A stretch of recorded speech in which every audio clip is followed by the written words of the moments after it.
بسم الله الرحمن الرحيم. صباح الخير يا جماعة، جلسة موفقة على الجميع النهاردة إن شاء الله. النهاردة جلسة 22 أكتوبر. أولا مبروك ارتداد السوق. من فضل الله وحده يعني. صحيح أنا قلت إن آخر ميعاد للشراء كان أول امبارح، وآخر ميعاد لتبديل الورق أول امبارح.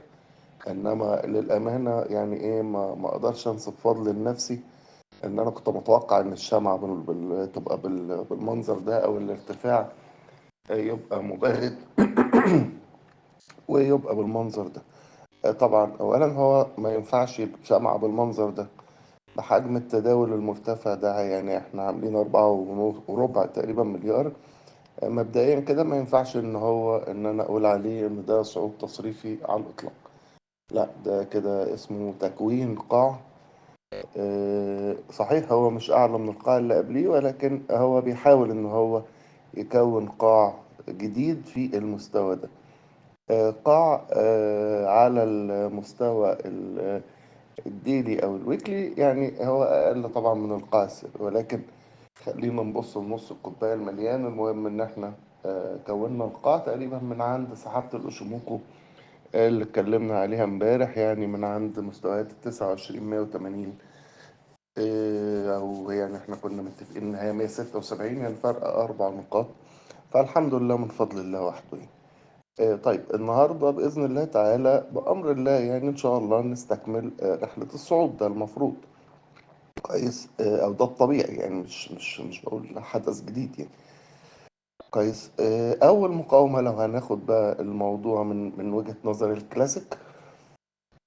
كويس، يبقى أنا عندي مقاومة عند مستويات ال 30 530.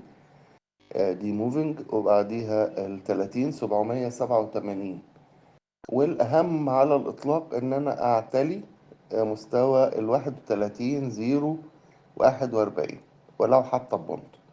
لو اعتليت من ناحية الكلاسيك، لو اعتليت مستويات ال 31 0 41 ببونت، السوق كده ادى إشارة دخول جديدة لدورة جديدة صاعدة.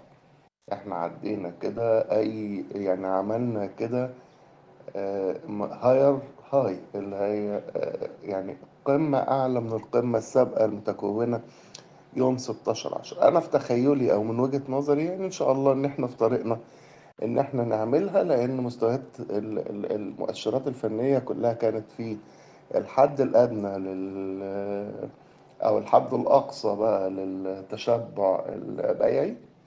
آه، فبالتالي إن شاء الله يبقى منتظرين إن إحنا اللفة دي تودينا في حتة بعيدة شوية، ممكن يوصل مستهدفها ال 32 30,500 بإذن الله، بشرط إن أنا أعدي ال 31 0 41، ولو حتى ببونت وأثبت فوقيها. ده كده من وجهة نظر التحليل الكلاسيك. كويس. التحليل الزمني يعني تقريبا نفس الأرقام، مفيش اختلاف. هو الاختلاف الوحيد اللي هو أنا عندي خط زمني صاعد، اللي هو عند مستويات ال 30 827، تقريبا نفس رقم الموفينج اللي فات. عفوا معلش. يبقى احنا عندنا المقاومة اللي تهمنا في الوقت الحالي هم ال 30 850، وبعدين يليها ال 31 0 50.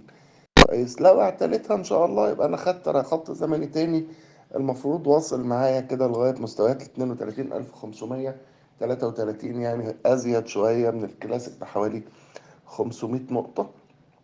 سير الجلسة النهاردة يعني برضو الواحد لازم يبقى يعني متحكم في أعصابه. امبارح احنا كنا أول امبارح بنشتري في السي اي بي في ال 77 وال 77 20. كويس. وكنا متخيلين ان هو هيوصل لل 83 بإذن الله. كويس. النهارده مش لازم اندفع اول الجلسة في الشراء، لان طبعا الافراد او يعني الريتيل اللي موجود في السوق كله شاف السوق لف، فاكيد هيدخل مندفع. لو لقينا ان هو مندفع، لا يبقى انا هستنى شوية لما الدنيا تهدى. والاخوة بتوع الزيرو يخلصوا شراهم ويبتدوا يبيعوا، اقدر ان انا اشتري منهم. او لو عايز اخد حاجة زيرو في السريع بواحد او 2%، يبقى نتوكل على الله. طيب ندخل على الاسهم مباشرة، وهي تقريبا برضو يعني نتابع الاسهم بتاعتنا الاول وبعدين نشوف ايه الجديد. عندنا سي اي بي اهم منطقة مستوى عنده. انا هتكلم بقى ايه، يعني هتكلم زمني عشان ما ادخلش في الكلاسيك. الكلاسيك ليه اساتذته الاقدر مني ان هم يتكلموا فيه يعني. السي اي بي النهارده عنده مستوى مهم جدا، عنده مستوى 79 ونص. ده اختراقه يدخل في دورة زمنية جديدة صاعدة، مستهدفها الأول 88. طيب يبقى انا عندي مستوى الشراء المقترح ايه. مستوى الشراء انا مش هبص تحت رقم 79 49 ده او 79 ونص يعني. مش هبص تحتيه اطلاقا. طول ما هو تحت 79 ونص ده انا مش هبص عليه. انا هسيبه ان شاء الله، هو هيعديها اول الجلسة وهو راجع كويس.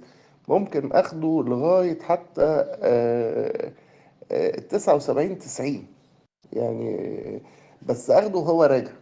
يعني هو هيطلع يجري الصبح وبعدين يرجع تاني. هو راجع ممكن ما يرجعش للتسعة وسبعين ونص، لا هيرجع لغاية 79 90 مثلا ويبتدي يكمل صعود على حسب حجم المشتري اللي داخل فيه كويس. عشان بس اضمن ان هو إيه الدنيا ستيبل معاه وان هو ابتدى يجتذب مشتري. طيب لو ربنا اكرمني والسيناريو اللي في دماغي ده طلع صح، يبقى انا هو هيطلع يجري اول الجلسة لغاية الواحد 80 تقريبا او ال 81 ونص كويس. وهو راجع ناحية ال 79 90 اقدر ان انا اشتريه مرة تانية باذن الله كويس. ده كده السي اي بي. ندخل على بلتون، واحنا كنا اتكلمنا عليها كلاسيك وقلنا ان هي قافلة من اول امبارح بما يعرف بشمعة الهامر او المطرقة. شمعة انعكاسية يعني، وان هي حافظت على خط الاتجاه. مستوى الشراء المقترح النهاردة 286 كويس. اعتقدش ان احنا ممكن نشوفه يعني، بس عامة يعني من 286 ل 289 دي مستويات الشراء بتاعتها. عندها اول مقاومة ممكن تقابلها ال 297، بعديها ال 32، بعد ال 32 في ال 35 ان شاء الله. وبأمر الله تعالى تفتح معانا موجة صعود بإذن الله لغاية يمكن مستويات ال 3 جنيه 75 قرش بإذن الله. أوراسكوم للتنمية كان عندها انعكاس امبارح وقافلة تقريبا بشمعة تشبه إلى حد كبير الهامر. أول مستويات مقاومة موجودة عندنا ال 12.80. مستوى الشراء المقترح ليها هو مستويات ال 12.60. لقيتها ب 12.60 هدخل اشتري واحتفظ بيها شوية، لأن الورق السهم ده من الأسهم الخفيفة جدا وبيطلع يجري أحيانا كتير لوحده كده. مشتري فيه شوية، ليه سلوكه المختلف عنه يعني. طيب احنا يبقى احنا نخلي بالنا ان مستويات شراها 12.60. اول مستوى مقاومة ل 12.78، بعديها ال 12.98. هتقف شوية في ال 12.98، بس هنبقى عارفين ان هي مستهدفها الاول بإذن الله عند مستويات ال 15 جنيه. لو الدنيا ربنا كرمنا فيها يعني. والمستهدف التاني 17 جنيه. السهم في قاعة أعتقد إن هو بيكون شكل كده ما اقدرش اتكلم عنه يعني. خلينا ملتزمين بالعلم ان انا ما اقدرش اتكلم على شكل غير لما يكتمل تمام. احنا كده يبقى احنا اتكلمنا على بلتون واتكلمنا على اوراسكوم واتكلمنا على المؤشر واتكلمنا على التجاري الدولي. هندخل معانا النهاردة سهم جديد للمتابعة. أحد الأصدقاء كان بيسألني عليه. هو سهم غبور أو جي بي أوتو. انعكاسه المفروض النهاردة إن شاء الله. منطقة الدعم بتاعته هتبقى عند مستويات ال 14 40. هو السهم ماشي بشكل عرضي ولكن بيعمل حاجة ظريفة شوية، إن هو كل مرة بينزل بيعمل قاع اعلى من القاع اللي قبليه. ده بيقول لك ان في سيكولوجيا يعني، بيقول ان هو ده السهم ده في مشتري ولكن المشتري بتاعه خبيث شوية. ما بيسيبوش ينزل لغاية الآخر، ولا بيلحقوا في النص كده ويبتدي يصطاد معاه. عامة الثبات أعلى مستويات ل 14 جنيه و40 قرش. هيبقى أول مستهدف ليه 14 73 دي المقاومة، وبعدين ال 15 15. أنا شايف إن مستهدفه يعني في حدود مستويات ال 15 87. ده مبدئيا لو كسرنا بقى مستويات ال 15 87 دي، دي هتفتح معانا القصة تانية خالص، إن هو كده خرج بره الشان العرضي اللي هو فيها. يعني هنحط فوق ال 15 90 دي ولا 80 دي، هنحط فوقيها كمان 2 جنيه، يعني نتكلم في حدود مستويات ال 17 جنيه، وده هيبقى الفيرست تارجت. كويس. ده كده انا مش حابب اطول عليكم، كفايه ان انا طولت عليكم امبارح كتير. دي اغلب الاسهم اللي لافته نظري، ودي وجهة نظري في السوق المصرية مبنية على أسس التحليل المتعارف عليها، وعلى سبيل الاسترشاد وليس على سبيل التوجيه ودون أدنى مسؤولية. أفضل لكم معايا بس بقى سهم بالم هيلز. والحمد لله برضو أنا آسف يعني قبل بلاء حسنا. لسه ما شربتش بقى السجاير بتاعت الصبح. يعني هو رد طبعا من عند مستويات الواحد، مستويات فيبوناتشي 61.8 كده. هو مؤهل مبدئيا بإذن الله لاختبار مستويات ال5 جنيه و90 قرش بعديها.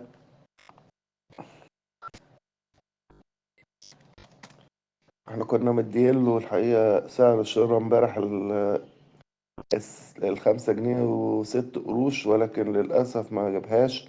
بس الحمد لله برضو لحقناه في أكتر من منطقة. أول مستهدف ليه هيبقى مستويات ال5 جنيه و90 قرش زي ما بقول لحضراتكم. بعديها مباشرة ال6 جنيه 28 قرش، ونشوف الخط الصاعد اللي عند ال6 28 هيعمل ايه. وكده او كده احنا يعني مستهدفين مبدئيا لبالم هيلز تحديدا على الشورت تيرم. يبقى مستويات، اول مستوى مستهدف ليه ال7 جنيه او ال7 3 تحديدا يعني، وبعديها ال8 جنيه 56 قرش ان شاء الله. دي ده الهيستوريكال هاي بتاعه. وبعديها الدنيا مفتوحة بقى، ربنا ييسر الأمر، نقول زي ما احنا عايزين، بس يجيب المستهدفين الأولانيين إن شاء الله.